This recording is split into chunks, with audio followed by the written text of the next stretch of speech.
Hello, welcome to the Premier League news channel. Before we talk about the victory in the Liverpool derby against Everton, don't forget to subscribe to the channel and leave your like.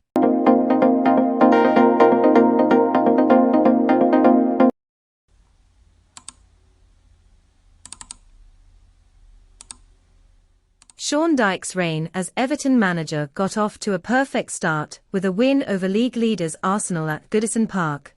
But the task he inherited after Frank Lampard's sacking was presented to him in graphic detail, as they remain rooted in the bottom three. In fact, Everton kept Liverpool at bay before being caught on a devastating counter-attack in the 36th minute, with James Tarkowski's header hitting the post at one end before Darwin Núñez ran free to equalise, and Mohamed Salah took advantage of goalkeeper Jordan Pickford's positioning with a simple finish. Liverpool ended any hope of an Everton comeback 4 minutes after the break. It was a special moment for Cody Gakpo, signed in January for £45 million, as he tapped in Trent Alexander-Arnold's cross at the far post for his first goal since arriving at Anfield from PSV Eindhoven. The result is a big relief, Klopp said on Match of the Day on the BBC. The better you play, the more chances you have to score. The whole performance was extremely important to us, because we needed to make a statement. It has been a miserable 2023 for Liverpool, encapsulated by heavy away defeats at Brentford, Brighton and Wolverhampton Wanderers, but the ease with which they were able to overcome the admittedly fragile challenge of Everton will lift spirits. This was a good night for Liverpool as coach Klopp was able to include Virgil van Dijk, Roberto Firmino and Diogo Jota on the bench after injury, the latter receiving a rapturous reception when introduced as a substitute in the second half in his first action since picking up the muscular problem that forced him to miss the World Cup in Qatar.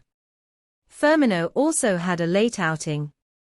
Another big plus was Gakpo's goal, a great incentive for a player who had been quiet, although it was tough for any new acquisition to break into such a difficult side, which is 9th in the Premier League table, 9 points behind the Champions League spots. Gakpo's confidence visibly increased after his goal, showing assured touches and looking more comfortable than at any other time in his short Liverpool career. "The dream is that you score in the first minute of the first game you play," Gakpo said.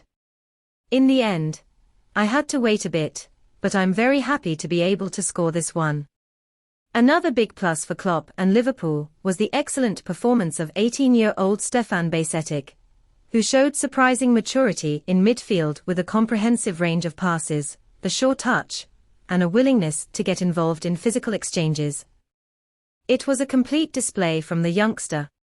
Liverpool weren't anywhere near their best, they didn't need to be, but the sight of Salah on the score sheet, goals from quick counterattacks, and a clean sheet will significantly change the mood at Anfield before a crucial visit to Newcastle United on Saturday night. Everton returned to type. Everton began the Dyche era with a performance full of passion and competitive edge to stun Arsenal, but this was a reminder of why they face a serious relegation battle and proof that the display against the Gunners was the exception in this season of struggle. None of the things Dyche expects from his teams were shown here. They were passive, slow, and careless in possession, their main failing once again exposed as they barely mounted a threat beyond Tarkowski's header that actually resulted in Liverpool opening the scoring. The absence of Dominic Calvert-Lewin, injured once again after playing for an hour against Arsenal, highlights the folly of not signing a replacement for Richarlison, a summer mistake compounded by the failure to rectify it in January. So much depends on the unreliable physical condition. In this text, we see a description of a football match between Liverpool and Everton, in which Liverpool won 2-0. The text also discusses the current state of the two teams and their recent performances, as well as the impact of injuries and new player signings. Overall, the text highlights Liverpool's dominance in the match and the need for Everton to improve their performance to avoid relegation. Thanks for watching the video. For more information about the Premier League, don't forget to subscribe to the channel and activate the bell. Thanks until next time.